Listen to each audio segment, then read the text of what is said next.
No, message from your ancestors for October. So this is now the new journey begins. The new practical things get put into place. I feel this is more business than in relationships. So it's that entrepreneurial energy, but it's starting from the beginning.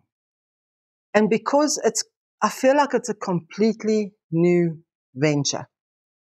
And everything is going to be quite heavy at times, but you've got to put in all the work.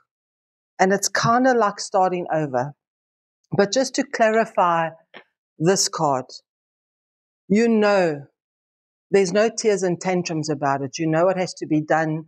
You've heard the calling. You've got the downloads. You know it's the right thing to do. But there is still a loss involved, but it's not a heavy loss. There's still a lot of planning and excitement and beautiful things and the new seeds to plant, the new generation to build, you know? And so this for me is putting your skills into action, putting money into the venture.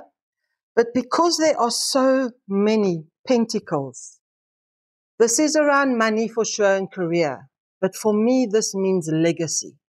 What legacy are you creating? And you're doing that one seed at a time. And so this is a beautiful message and good luck on all your new ventures.